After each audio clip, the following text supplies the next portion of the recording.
the states, because they form a very critical part of this federation so that they can meet their expenses. And if we just increase VAT from 5 to 10, which would still make it among some of the lowest, you'll find that we could bring in another more than 600 billion naira, 85% of which will go to the states.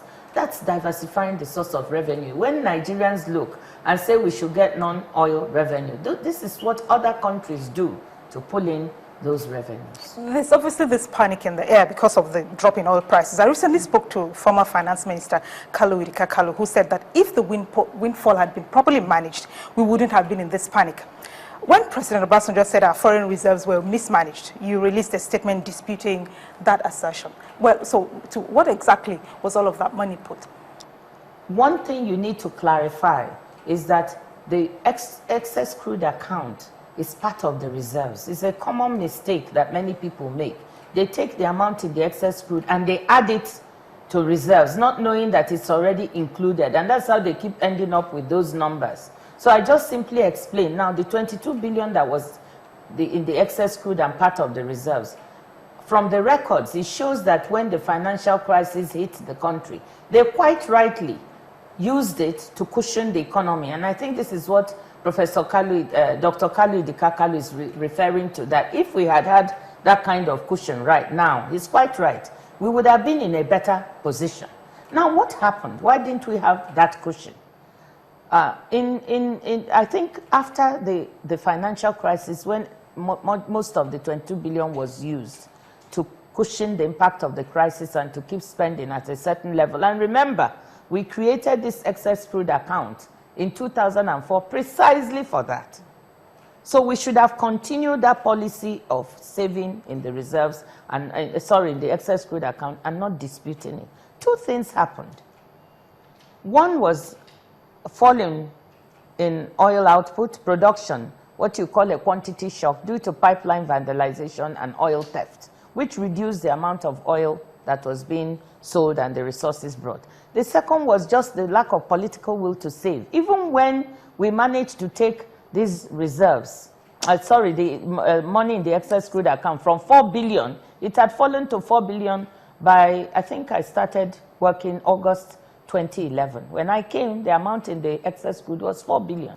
We managed to push it to savings of 9 billion by the end of 2012. And Mr. President strongly supported that we continue this savings.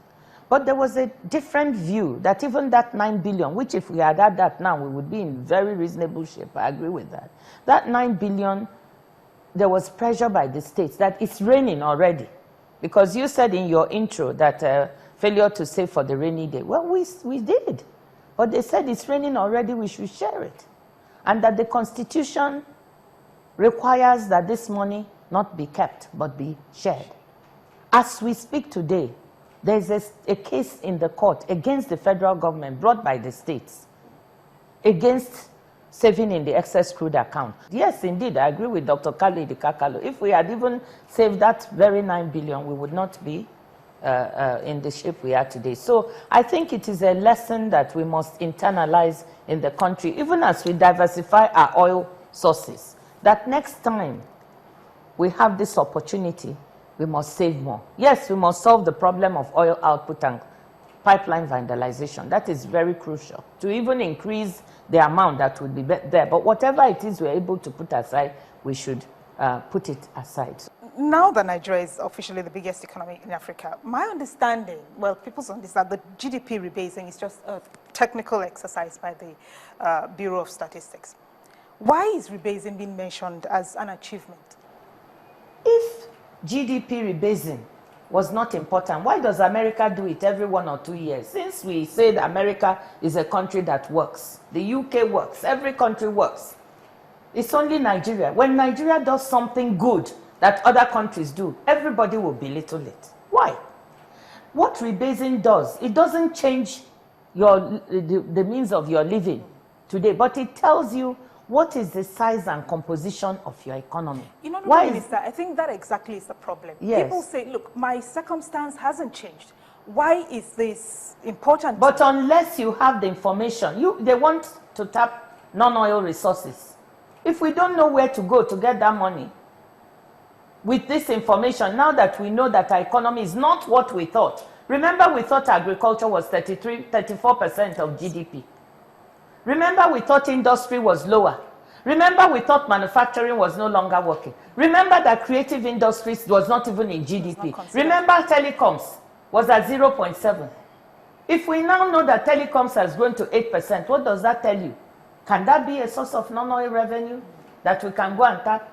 If we know that services, we have so many small SMEs, some of whom are registered, not all, is that a source we could look at? Even though we are not really pushing, because SMEs here suffer from a lot of disadvantages. You know, they have to power, water, light. So we are being very careful. If you know that manufacturing is growing, is that a source of non-oil revenue? This is how other countries do it. If you don't know what you have, how can you not tap that non-oil revenue? So, you know, we need to not fight basic information. Nobody is claiming that knowing your GDP suddenly puts money, rebasing your GDP, puts money in your pocket. But it gives the policymakers the tool to know the right policies to pursue in order to make that money come into your pocket. If they are just doing economic policy blind, how will they improve your situation in future? We were sitting there not knowing. You know, whether people like it or not, that's the fact. Nobody has disputed it till today. But that is the utility, that we now know where to go to tap for those non-oil revenues. Before, we were not clear. We now know where to go to push so that we can create more jobs. That is crucially important. That a sector like creative industries, the government didn't do it, they did it themselves.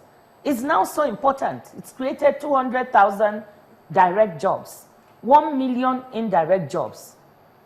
Can you imagine over the time? So government has now put money to not to try and spoil anything, but to say, what are your problems? They told us our problem is capacity building. We need to improve the quality of our product. We put money so that people can go and train. Our problem is distribution.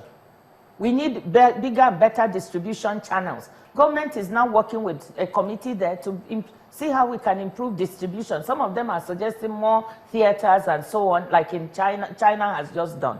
They said our problem is intellectual property. We are working on it to see how do we better protect those who create.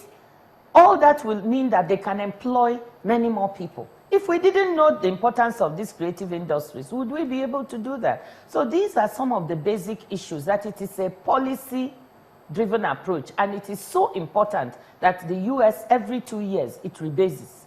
It's routine there. That is why you don't even hear about it. We must take a break now. We ask that you please join us again after the break.